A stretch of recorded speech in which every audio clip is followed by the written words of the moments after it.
বড় একটা মাছ এনেছে সাহেব, সেই মাছটাই ধুয়ে রাখছিলাম। যে কয় পিস রান্না করব সেই কয় পিস নিলাম, আর বাকিগুলো ধুয়ে প্যাকেট করে রাখবো। আমি খুব যন্ত্রণার মধ্যে আছি, কারণ আমার যে নতুন বাসায় এসেছি, এখানে এসে আমি কয়েকটা হেল্পিং হ্যান্ড চেঞ্জ করেছি বলতে তাদের বিভিন্ন সমস্যা চলে গিয়েছে। একটা হেল্পিং হ্যান্ডও আমার মনের মতো পাইনি। আমি মিরপুরে থাকতে এত সুন্দর আমার ছিল যে কোনো চিন্তাই করতে হয় নাই। ও আমার বাসায় 8 বছর কাজ করেছে। আমি চলে এসেছি দেখে কাজ করেনি, অথচ আমি যদি মিরপুরে থাকতাম তাহলে ও মনে হয় যতদিন কাজ করতো আমার বাসায় কাজ করতো। এর আগেও আমি যে হেল্পিং হ্যান্ড দিয়ে কাজ করেছি তারা প্রায় 15 বছর ছিল আমার কাজ করেছে। আর এখানে এসে আমি একজনও ভালো পাচ্ছি না, মনের মতো পাচ্ছি না। এরা এক একজন এক এক রকমের। এখন যে একটা হেল্পিং হ্যান্ড রেখেছিলাম, উনি যখন তখনই আসে না আর বলে, আপা আজকে এটা করব না, কালকে ওইটা করব, আপু বিকালে এসে করে দিব। এ পর্যন্ত সে 2বার আমাকে বলেছে, আপা এই কাজটা এখন রেখে যাই, বিকালে এসে করে দিব 3টা 4টা, অথচ একবারও সে আসেনি। আর আজকে সে একদমই আসেনি।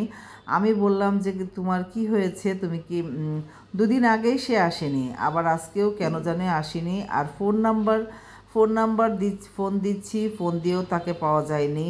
আসলে কোথায় এইসব মানুষ কাজ করে এত বিবেকহীন, দায়িত্ব নিয়ে দায়িত্ব পালন করে না ঠিক মতো। এইসব মানুষ দিয়ে কাজ করাতে খুবই কষ্ট। আমার তো খুবই কষ্ট হচ্ছে, কারণ আমি একা একা সব কাজ করতে পারি না, আমার একটু হেল্পিং হ্যান্ডের প্রয়োজন হয়। যেমন এই তো কুটা বাছা করে দিবে আমাকে, আর আমার হাঁড়ি পাতিল যেগুলো থাকে সেগুলো ধুয়ে দিবে। আর এগুলোর জন্যই লোক পাওয়া খুবই মুশকিল, একজন ভালো বিশ্বস্ত মানুষ পাওয়া খুবই মুশকিল।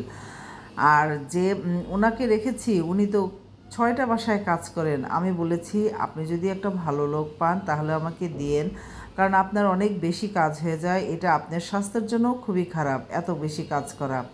উনি বলে, না আপনাকে আমার ভালো লাগে। আমাকে তার ভালো লাগে, কিন্তু আমার কাজগুলো ইচ্ছা মতো সে ফাঁকি দেয়, করে না। ইচ্ছা মতো আসে, ইচ্ছা মতো যায়, এইরকম আর কি।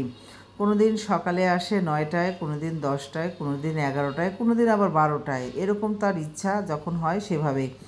আর কয়েকদিন সে আসেইনি। এখন তো আমি খুব বিপদে পড়েছি, কারণ আমার একদিনও হেল্পিং হ্যান্ড ছাড়া চলবে না। তাই আমি একজন নতুন ঠিক করেছি। আমি বাইরে গিয়েছিলাম, বাইরে থেকে এসে দেখি উনি গল্প করছে। কি হলো, কি অবস্থা, আপনি আসেননি কেন? বলে কিছুই জানে না সে। তারপরে বলে যে, ও আমি খুব ব্যস্ত ছিলাম, আমি আমার মেয়ের বাসায় গিয়েছিলাম, সেখান থেকে আসতে আমার দেরি হয়ে গেছে। এটা কোনো কথা বলেন? আমি যদি একজনের দায়িত্ব নেই তাহলে তো আমাকে জানাতে হবে আগের দিন বা সকালেই যে আমি আজকে আসতে পারবো না, কাজগুলো আমি করতে পারবো না।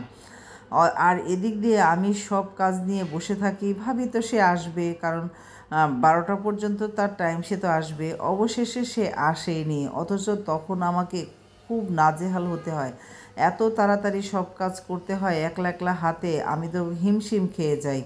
আর ওই দিন দেখা যায় আমার রান্নাবান্নাগুলো টাইম মতো হয় না, সব কাজ দেরি হয়ে যায়। আর এভাবেই আসলে আমরা অভ্যস্ত হয়ে গেছি কাজের হেল্পিং হ্যান্ড দিয়ে কাজ করাতে করাতে। বিদেশে কিন্তু কোনো কাজের হেল্পিং হ্যান্ড নাই, সব কাজ নিজেকেই করতে হবে। ওটাও এক ধরনের ভালো। আমরা বাঙালিরা একদমই কাজে না করতে করতে হেল্পিং হ্যান্ডের উপরে নির্ভরশীল হয়ে গেছি, এরকম একটা অবস্থা। আর তারাও এই সুযোগ